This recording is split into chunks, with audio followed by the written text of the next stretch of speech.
morning. Multiple deaths were reported Wednesday as gunfire broke out at Marjory Stoneman Douglas High School in Parkland, Florida, with the suspect in custody. There were 14 victims, according to the Broward Sheriff's Office. The agency did not say how many were fatalities. The suspect, a former student, was taken into custody off campus without incident and was seen being wheeled into Broward Health North Hospital in Deerfield Beach. Students have been evacuated, and law enforcement officials are still in the area. Law enforcement officers escorted us out of our classrooms and told us to run, so we did. There were just bodies all over the floor and blood everywhere. It was the worst experience. Her sister got in contact with us, and she told us that she was shot and she was brought to the hospital, but she's recovering. Do we know the extent of her injuries? No, I have no idea, honestly. We're trying to give them some space. Yeah, understandably. We do know, obviously, the school will not be reopened anytime soon. Sarah, what are you hearing from teachers and from other students there? How is everybody coping at this hour? It's unbelievable. A lot of teachers are texting us through our Remind app, asking if everyone's okay, to stay safe. I mean, I heard some teachers were shot, which is baffling to think about, and it's just horrible. And Sarah, there have not been any kind of history of threats as far as you're aware? Nothing at all to indicate there was a threat against your school? No, there was never any real threats towards Stoneman Douglas. We were actually, the start of the school year, because of so many mass shootings that have happened, we started doing this new safety protocol where we introduced Code Red. We amped everything up, basically. And we would do, basically, we had a whole new system planned in case something like this happened. So, that's about it. Well, Sarah Chadwick, we are glad you are okay, and we're especially grateful to hear that your friend will be just fine, who was shot. And we are thinking of you guys, especially in these next few days, as everyone processes this, including this entire country. Sarah Chadwick, thank you for joining us. Thank you. And we continue to follow a deadly school shooting in South Florida. It happened at Marjory Stoneman Douglas High in Parkland, just north of Miami. The school superintendent says there are numerous fatalities, and the Broward Sheriff's Office says at least 14 victims have been hospitalized. What we do know at this hour, the suspected shooter is in custody.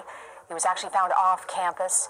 He's been identified as 19-year-old Nicholas Cruz, and authorities say that Cruz was not a current student. We did see police apprehending a male earlier. He was then taken away in an ambulance. A law enforcement source briefed on the shooting said that the suspect appears to have pulled the school fire alarm before he began shooting, which dovetails with what we've been hearing from all the eyewitnesses on the ground. And some students fled. Others ended up taking shelter inside closets and classrooms. There were accounts of teachers shielding some of their students, students phoning parents saying that they can't get out of the closet, it is too hot, and they're not certain whether they had apprehended the suspect at that point. They waited for the police and the SWAT team members to lead them to safety. We know President Trump has been briefed, and he has tweeted his condolences to the victims. Florida Governor Rick Scott says he is also receiving updates about the shooting. The FBI is helping with the investigation. Let's listen to coverage from our Miami station, WFOR. And Coral Ridge Drive. This is just north of Wiles Road. When he was taken out of here, he was taken out in an ambulance. He was surrounded by a lot of police.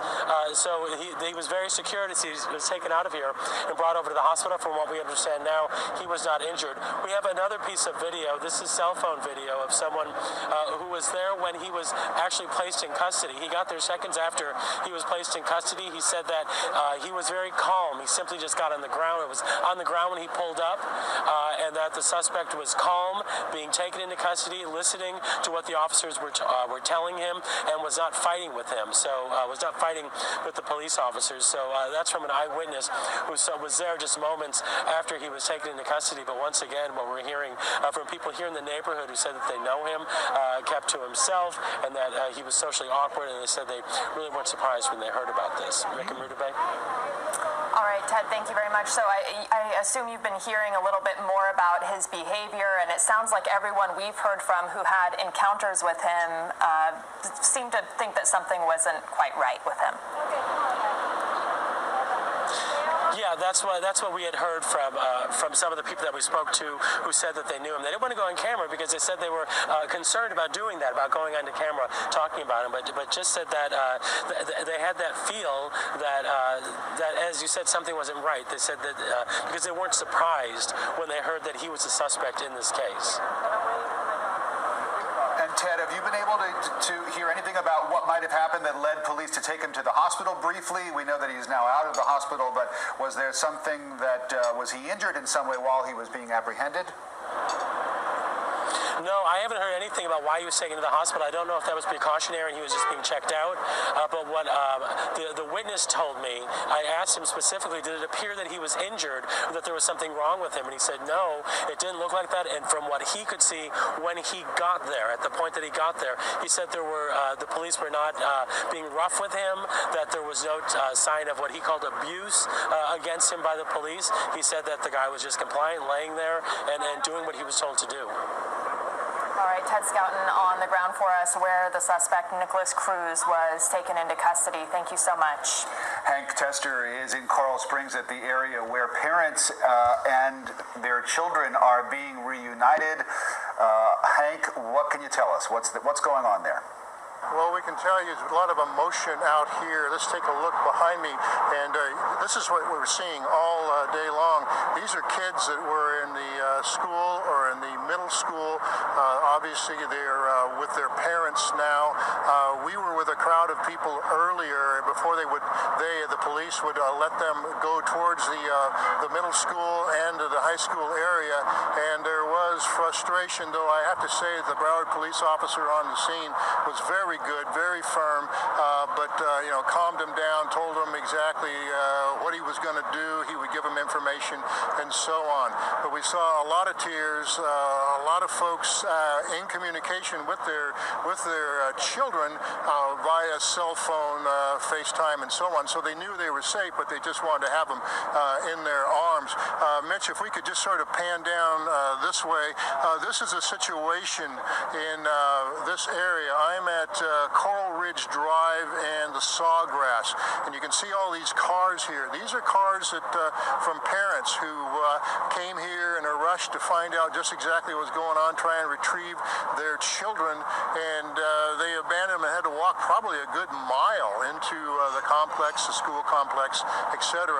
And a lot of them we did see eventually did return. But a word of caution for those of you who would be heading west on the Sawgrass, try and go someplace else because this is a huge traffic problem. We understand that a number of the children are still at the Marriott. Parents are attempting to pick them up. You can see the police are still arriving. Very, very, very active scene here. And again, let me emphasize one thing, which you were talking about with Ted Scouten. We talked to parents, we talked to some of the students, and they know this kid. That was fascinating. He's not an unknown quantity in this community. They say he's about 19, 20 years old, was here for school for about 3 years. So parents not unaware about this whole situation. You can see a number of police officers are coming in, probably somewhat of a shift change. Hank, I'm sorry, I just have to jump in real quickly. I apologize. Yeah. We're taking a look at live pictures right now. That is the suspect wearing a hospital gown with his hands cuffed behind his back, being walked into Broward Sheriff's headquarters building. This is where he has been brought. He's wearing the hospital gown because he was initially taken to the hospital. We don't know why, but he has now been transferred to Broward Sheriff's headquarters building where his interrogation will begin. As soon as they get him into that building, they will start asking him questions about why he would have wanted to do something like this and how he went about planning it. And so that's going on. Hank, I'm sorry. We just wanted to make sure that everybody knew what those live pictures were. And you there on the scene off of the Sawgrass where parents and their kids are being reunited. Have you had a chance to talk to parents, and have they had anything to say about the response, the notifications that they received from the school, and whether or not all of that went smoothly? No, no one mentioned that to me. That doesn't mean it didn't happen. These people were just concentrated on their kid. They wanted to see their kid walking down the street. And eventually we'll be able to get some video of that, of those scenes as these children are reunited with their parents. But no, to answer your question directly, no, there was not any discussion about the notification. They were here. They knew the whole deal. They were just waiting for, a daughter or a son, a brother or sister to come walking down the Coral Ridge Drive area and getting reunited. Hank, are you seeing... So jammed because so many parents were concerned about their kids, like any parent would be. They were told to stay there and wait for their child to leave the school, which any parent, I mean, you're a parent, I'm a parent, that'd be impossible to do. Ray Kelly, former New York City police chief, the shooter now in custody. We see that picture right there now. Police have to try to figure out why. Yeah, but it's a grim day. This is a fantastic school. The kids are great. I was there just a couple of weeks ago. The teachers, the staff, the parents are so involved. This is just the worst kind of tragedy, and we have to come together as a community, which I know that we will. That's the kind of community this is. But now we have to make sure that was indeed the shooter, and we've got to tend to those who need care, and for those whose lives were lost, we have to be there for the families who are grieving. We hear that so often, Congressman Deutsch, from those on the scene in the days and hours and days after shooting. The community has to come together. The communities come together, they grieve, and then we hear it again in another school, in another city. Right. So I gotta tell you, I was in a hearing when this happened, and started getting texts from. Oh, I thought it said passed away. Was in Douglas High School. They have the gunman, the person they believe to be the gunman, that young man wearing that maroon shirt. A law enforcement source tells me he was picked up in a nearby neighborhood, and I'm out of the school. That's why this is preliminary information. I mean, I don't know if that's exactly. I believe like he was picked up in a nearby neighborhood, and that they're doing. They're now trying to go to all these known addresses around the school to see what they can find there. See if they find any other weapons, do their due diligence as investigators. But again, parents are now being allowed to pick up their kids. And the shooting at the Douglas High School in Parkland, Florida. I'm turned on the phone now, but is that Rose and Black? Thank you for taking the time right now. Your daughter's in the school? She told me, I would say probably about a half hour to 40 minutes ago, that she is out. My God, there was 20-30 minutes where I didn't hear from her, which was absolutely nerve-wracking. Her best friend, who happens to be our neighbor, is still inside. Still inside the school? Yeah, about the body. Checking my text right now.